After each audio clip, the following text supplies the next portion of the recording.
Howdy Earthlings, I was playing some other Dandy's World-like games the other night for a stream, and I was trying to figure out why I dislike a lot of the supposed clones, as we call them. The easy answer is that I don't like Dandy's World as much as I used to. A lot of the fans will play the game until they learn how it actually genuinely functions, and that'll make them like it more. Others will play it and realize it's not as deep as they were expecting and lose interest. I'm in the latter category. But I think playing other games that are too similar to Dandy's World has helped me figure out exactly what I don't like about this genre. It's pretty easy to point out these flaws, as pretty much every game in this genre makes these same mistakes to some degree, because at their base, they all borrow too much from Dandy's World, then layer their own mechanics or jargon on top without changing much of the original components. So let's explore why this genre gets so boring, and why some, like Dolly's Factory, are so much more fun to play. By the way, if you're one of the devs of the games that I play, and you see this and you're like, we don't do this, I'm not talking about you. This is mostly just a list of things for future developers of this genre to avoid. Deadly sin number 1, lack of enemy originality. This genre gets a lot of slack from their audience. Only in a Dandy or Delver game could you get away with all of the enemies being palette swaps of the playable characters. Take a character, slap some black tears on them, red eyes, and a grin, and bam, you have your monsters for the game. The most exciting these designs get is when one character is taller than the others or has the special ability to hear you scratch your butt behind a 3-foot thick wall of concrete. You can seriously only get away with this in this genre. Imagine playing Mario and all the Goombas are replaced with little Marios. I don't think the franchise would be as popular if you had to free Princess Mario from the evil Mario after stomping all of the mini Marios. It's a lack of creativity. This kind of enemy design also hurts your lore and creative potential through design. The shock value of your character being made into a zombie doesn't exist anymore because this idea has been beaten into the dirt harder than Yamcha. Instead, you should try to create new enemies with a new species independent of the characters. People should be as excited for the introduction of a new bad guy as they are for a new character. It can also save you some work, as you don't need to create a new bad guy for every new character release, and it allows you to be more creative with enemy ability design. When you make a bad guy based on the playable character, you're restricted in two very key ways. You're restricted in ability design because the bad guy has to have a similar or inverse ability to their good guy counterpart. Then you're restricted by the design, as they have to be recognizable as the infected counterpart of the original. Then if you're not original enough with the design, you run the risk of new players not being able to immediately recognize the threat of the bad guys because they don't look different enough. In terms of being forced to do infected versions of playables, Toon's universe probably does this the best. In Toon's universe, they're recognizable as the evil versions while still very easily communicating that they're to be avoided and not a part of your team. The problem is they're still restricted in ability. They can only do something similar to their counterpart. Infected Discard uses sound to find people, like Discard uses sound to help people. Weffel is fast in both forms. Copper's a dragon. In games like Dolly's Factory, these limitations can be even more strict, but has been greatly mitigated due to boss floors. DF boss floors are a great subversion of the infected baddies trope. Yes, most are just demented little goblin versions, but the best ones have special boss fights and mechanics. But imagine how much more freedom both of these games would have if they weren't limited by the themes of the characters that they're based on. What if instead of infected plushies, we had enemies that are a real threat to the plushies? Sharp things like creatures with bladed arms, hedgehogs with sharp quills, things that explode, a boss with a giant pair of scissors, fire, moths, insects, the kind of things a plushie would genuinely lose sleep to at night. Like, the whole reason Heartless works so good as an enemy in Kingdom Hearts is that they can be and do anything. In DW-like games, they can only be poor facsimiles of their former selves. Imagine how much more interesting your lore could be if you weren't tied down to character but evil. Of course, if your game is already done and finished, it would be too much work to go back and change this, just something to keep in the mind if you ever do a sequel. But anyone working on a game like these, don't fall into the genre trap of you but evil. Deadly sin number 2, lack of powerful players. I get that this is supposed to be a horror genre, but how many of these games can even loosely be defined as horror? Every game in this genre is limited in the horror department due to child-friendly design and is dumber than a sack of cheeseburgers. Nothing threatening about the guy who walks into a wall for 5 minutes straight until you walk past him. So why are we even pretending we need to do things like have weak player characters or survival mechanics? I'm not saying give me a 12 gauge, because I would definitely old Yeller Pebble with no hesitation. He would not be getting into Dandy's World 2. I'm saying every game in this genre, aside from Dolly's Factory, seems to be dedicated to have the players be as weak as the AI is dumb. The creatures aren't scary. The AI isn't enough of a threat to me. And making us weaker than them isn't making them scary either. It's just making the game boring. And that's the ultimate sin here. I don't care if your game is good or bad, but the one thing it can't be is boring. If your game is boring, you have failed. Start over. Try again. Build the gameplay loop first and make sure you as a developer actually have fun playing it. If the game is fun without graphics and sound, then those are only going to enhance it. Think about it like this. You ever seen the TV show Big Bang Theory? Absolutely sucks. The only reason people laugh at it is because they're instructed to via laugh tracks. You remove the cue and no one laughs. This is why I tell my jokes so deadpan most of the time, so that when you say it's funny, I know it's because it's actually funny. Gameplay works much the same. I can tell the joke in a funny voice, lay on the sarcastic tone extra thick. I can toss in a couple vine booms and zoom to the face. These are the YouTuber's laugh track. The laugh track for gameplay is the audio, and the graphics are the zoom to my face. If your gameplay isn't fun, there is no amount of graphics and audio that will hide that fact long term. It doesn't have the benefit of me having a new joke ready for every video. Your game is the same every time to the same person, and your player base is not stupid. They will catch on, and they will leave. So make sure your gameplay loop is entertaining long before you publish it. Remember that good gameplay and jokes are subjective too. Not everyone in the audience catches the joke. I could keep going, but this analogy is only going to get worse the longer it goes on. Deadly sin number 3, character hierarchies. In a game where characters are weak, they're only made worse through the existence of character hierarchies. These are basically ranks and rarities for the individual characters. Common, uncommon, rare, super rare, epic, legendary, so on, so forth. When applied to the character, what this does is it says, these characters are bad and these ones are good. The game tells you from the outset that the beginning part of this game is going to be the worst part. This tricks you into playing way longer than you should.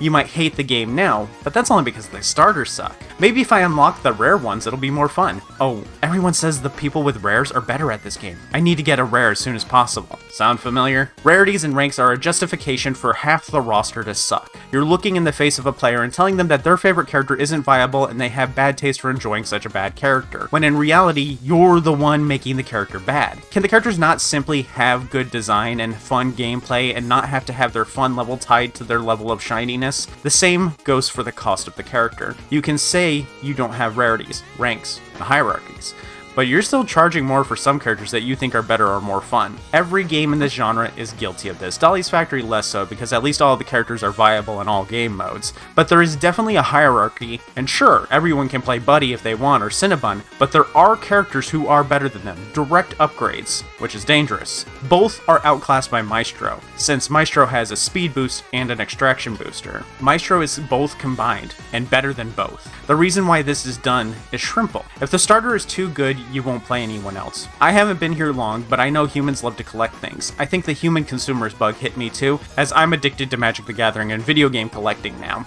But if your designs are good, and so far, no game in this genre has bad design. Lazy? Maybe. I'm looking at you, Sugary District, you hacks. But if your design is good, and each character plays differently, then your players will naturally want to collect them all. You don't need a hierarchy. This is just a holdover from mobile game gacha slop, and most indie devs are too good to be doing junk like that. You don't need rarities for characters, you don't need them all to cost different amounts, you don't need the best ones to be the hardest to earn. You only need good designs, and a fair amount of time to unlock the characters. Deadly sin number 4, they don't change the formula. Admittedly, you can only change the formula so much. We've essentially decided that this genre only plays one very restrictive way. Leave elevator, touch machines, run from monsters, get back in machine. But there is no reason this formula has to be followed, other than I have to do it because Dandy's World does it. After playing Hugo's Institute, I can say there is one thing that they got very, very right, and that's objective variety. Dolly's is great about this too, with their part floors and very creative boss floors, but not every floor needs to be a machine floor. Even if your objective sucks, people will just be happy that it's not another machine floor. You can make it so that players have to go in a zone and stand in it to capture it, like Domination or King of the Hill in Call of Duty. Make them have to run from creatures for a set amount of time. Boss floors, part floors, maybe a maze, and you have to have them find a button that activates the elevator. Just play a game that isn't yours, for fuck's sake. There is a world of options out there, and you're making yourself a worse dev by only playing Roblox games. There's a saying I've learned recently, and it's true for every kind of creator. The saying is, writers who don't read. Writers will say, oh, I don't read other books because I want to keep my original creative thoughts my own.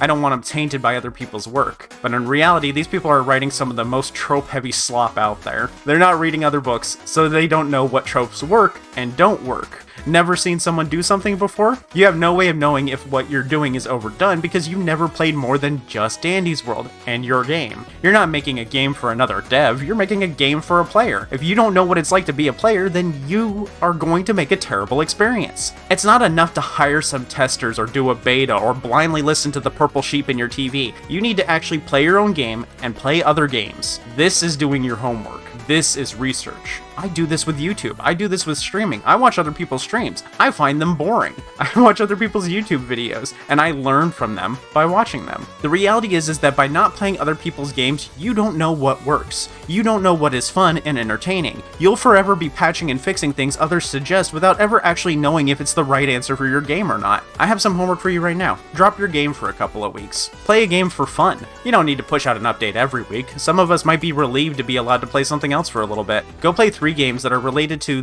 your specific game genre in Roblox. You don't have to buy new games. If you can use your PC to dev, you can emulate older games for free. For Dandy's World-like devs, play a hero shooter like TF2, Overwatch, or Marvel Rivals. Learn about character interactions. Don't copy, learn. And figure out how to adapt the fun aspects without copying. Then, play a horror game, one of the greats like Resident Evil 4. See how a character can be given power and still be made to feel weak when the time is right. Try Outlast Trials if you can stomach the gore and nudity. That's a game that nails 4-player co-op horror pretty much perfectly. I think Dandy's devs could really benefit from learning how a game like that functions, but only if you can stomach it, because I will admit it is pretty gross. I have almost vomited a couple of times while playing that game. Even if a game doesn't seem to have a direct correlation with your game, every single game will have something to teach you. Learn from the people who figured it out before you. Deadly sin number 5. Your game's too slow. Simple fact for you. If your game is slow, it's boring. A single run should not take 2 hours. Remember, you're making a game for kids with school and adults with jobs and kids to take care of. Respect their time. If you can't make a run fun and action-packed and less than an hour and a half long, then you have some learning to do. If I don't feel like I've made any progress after playing for an hour, then the pacing of your game is terrible. It is too grindy. Super seriously. If I had played an hour of an idle game, I would still feel like I made more progress than if I spent a whole hour in Dandy's World. Your game cannot be slow for no reason. If your game isn't single player only, building suspense, or doesn't have a big payoff at the end, or an end, then there is no reason for your pacing to be slow. So far, your game, since it's endless, should start fast and slow down as time goes on. Call of Duty Zombies is a great example of this. Call of Duty Zombies starts so fast, and then when you get to the late rounds, it starts to slow way down. The other games in the Dandy's-like genre are slow no matter which floor you're on. So far, Dolly's Factory is the only one I've played where playing for an hour feels like I've actually done something. It can still be very boring solo though. Deadly sin number 6. You're not Dandy's World, so stop acting like it. Roblox games have the same problem as the rest of the games industry as a whole. No one wants to make something new or original. Not when you can copy another game, save money and time, and even make some money. This has been true for ages. You only need to look at the oversaturation of multiple genres. If you played League in its heyday, then you probably remember there was a new MOBA every week for a while. Then with Call of Duty, there were new shooters, the character shooter phase, indie platformers, and most recently, Vampire Survivors-like games. Someone makes something they genuinely care about, and it does well because that passion for that game comes through to the audience. Roblox, it's so weird how corporate some of your games can feel. But then, 100 other teams come along to make the same game as that original game, with new graphics. The average gamer isn't an idiot. They can see what you're doing. They'll play the game, realize the only thing different is the graphics, and then they'll jump ship and go back to what they were playing before, Dandy's World. You aren't Dandy's World, you will never be Dandy's World, you will forever be living in the shadow of the game until the day the game shuts down. If you're making a game in this genre and you can't do something to set yourself apart that isn't significant, then people have no reason to play your game over the one that they have 100 hours in. Dandy's World is the king of this genre, and your only hope of getting people to play your game is to introduce them to the genre through your game, getting new players, or by being different enough that it's worthwhile for them to play your game over Dandy's World. Again, Dolly's Factory being the perfect example. It's fast-paced, characters are powerful, and it plays way more like a roguelike.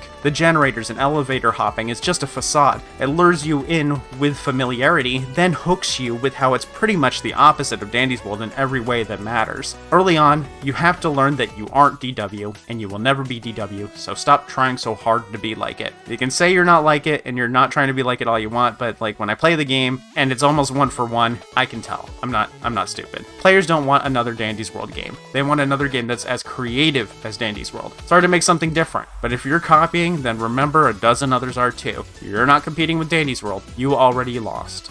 You're competing with the other games in this genre. Deadly Sin number 7, publishing to Roblox. Let's be real, Roblox is a sinking ship, and there's no reason you need to drown with the rest of the crew. No other Dandy-like game has made a game available on Steam. The real ownership of this genre is going to be the first team to make a successful one that is not on Roblox. The biggest thing holding DW back is being tied to Roblox. A lot of people just aren't going to download Roblox to try it. Sure, Roblox will handle the server stuff and multiplayer for you, but come on, there's dozens of friendslop games that have managed to do it themselves just fine. Some even have gone through publishers to handle this for them too. Publishers can be scumbags just like Roblox, but publishers won't restrict your game to a single platform like Roblox does, not without a fat paycheck for exclusivity rights. You make a game for Roblox, it stays on Roblox, and they don't even pay you extra for it, like a publisher would. You make one for a publisher, and they will put it on Steam and every console under the sun for you because it makes the most money for them, which makes the most money for you. You think Roblox has all of these conveniences for you? No, dudes, they're holding you back. They offer this stuff so you feel too scared to leave the platform. When you say that you're staying with Roblox because they handle servers, you're doing their bidding for them. You're doing exactly what they want you to. They want you to think that you can't survive them so you don't leave. There is nothing that Roblox does that a publisher or a Kickstarter couldn't do for you. Even if you don't want to go through a publisher, you can still post your game to itch, make a bit of money, prove that your game is worth paying for, and then get a publisher to buy it from you, or do it for a cut, or you can just move to Steam after you get enough money.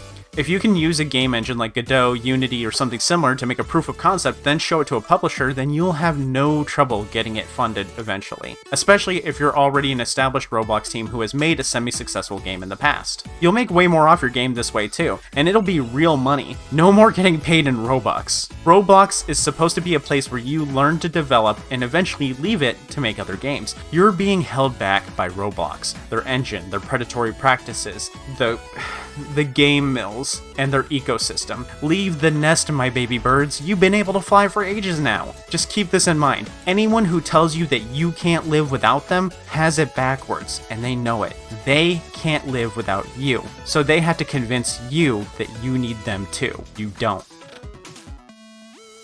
That's 7. Thanks for watching, and thanks to the supporters on Patreon and members like Alter Ego, Nightmare Luna, Freya Games, Gezro, Am, Nebazi, Aspirant Artist, Paper, Faye Penguin, Momentary Unicorn, Nat, Marius Yini, Worm Syrup, Rask, Beeve, Colorado Blue, Vaderson, Linky, Addy14, The Ace of Raccoons, Blackjack, Rask. Oh, I almost did it in one breath that time. Rask again, Willie Pete, TG Dante, Linky again, Astro Pixie YT, and Malding Brick. I'll see you all later. I'm not a dev, but I'm gonna go follow my own advice and go play some more games. Bye!